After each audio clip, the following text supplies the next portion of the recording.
Welcome to Tech.io, where we give our input and output it to you.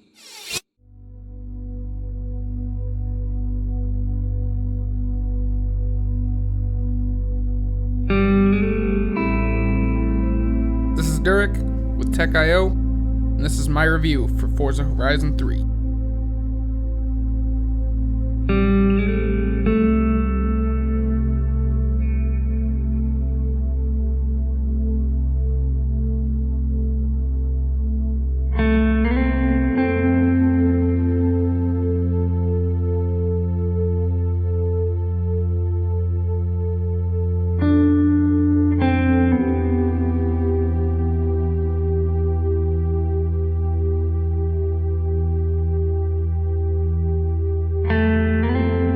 Now, Forza Horizon 3 is the type of game that can take the beauty equivalents to a John Constable painting, throw it into a 1,500 horsepower Dodge Dart with you behind the wheel going 270 miles per hour, swerving through traffic like you haven't gotten any in a while, and an ex-girlfriend hits you up wanting to Netflix and chill. Wow! If we could give you more than 3 stars, boss, we would. Forza Horizon 3 sets the bar for what every racing game should strive to be. Its beauty and excellence is matched by an incredible driving model and amazing soundtrack. The sheer variety of things to do in this game is what sets it apart from other racers. You've got PR stunts, which include danger zones that consist of outrageous jumps, drift zones that have you sliding around a windy section of road feeling like Ken Block or one of the actors from Tokyo Drift, barn finds, which you may remember from Forza Horizon 2, street races, speed traps, speed zones, bucket list challenges, the list goes on. And the variety in how you tackle each one of these challenges is what really makes them stand out. The actual racing aspect of the game is exhilarating, and no race feels like a rehashed mashup of the other one. Even the races that take place on the same tracks when you're in a different vehicle, it feels like an entirely new experience. I spent a majority of my time playing on the expert difficulty, which was just enough to give me a challenge to where I didn't feel like every race was a cakewalk, but still forgiving enough that it made me feel like I was always the man winning nearly every race I participated in. I'm not gonna lie, the game tried to give me a hard time. It kept telling me that I was winning too easily, that I needed to bump the difficulty up to pro, and sure, I gave it a shot. But every now and then it was just too frustrating, and I'm trying to enjoy this amazing game, not smash my controller in frustration. Which brings me to my next point. I played this game on PC. By now I'm sure you've all heard about the performance issues, the micro stuttering, crashes, poor frame rates, what have you. And to be honest, I've definitely dealt with some of the stuttering issues, but I've mostly cleared it up by disabling MSAA and turning frame smoothing on. Now that doesn't give the game an excuse. I was just thankful enough to have it running smoothly after some tinkering, and this is on a rig with an i7 6700K and a GTX 1080. Hopefully a patch coming up in the future will clear these issues up. I actually seen a post on Reddit where the developers were having players collect information to send in to them so they can figure out what's causing the problems. Now we all know Forza is a simulation racing game. That's what it started out as. That's what it was meant to be. Now you may think this game looks arcadey with the ridiculous jumps and insane things you end up doing, but the core Forza experience is still here. As you can see, I'm tinkering with all the tuning options that were available in Forza Motorsport 6 to build myself a drift car. And the handling in this game is incredible. It seems a little more forgiving than Forza 6, but definitely not as arcadey feeling as Forza Horizon 2 was. I honestly think they achieved the perfect balance here between over-the-top action and tight simulation driving. Every single car in this game feels unique, from drifting around the streets of Australia to lugging around a truck or off-roading in a buggy. It all has its own feel and it all feels equally excellent. And can we just talk about graphics for a moment? I mean, damn. This may be the best looking game that I've ever played. If not, then it's by far the best looking open world racing game that I've ever played.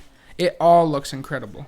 From the scenery to the smallest details on the interior of the car, you can definitely tell that the people at Turn 10 and Playground Games really care about their art, and also given just as much attention as their art is how they incorporated their sound design. The cars sound awesome in this game. Just take a listen to this.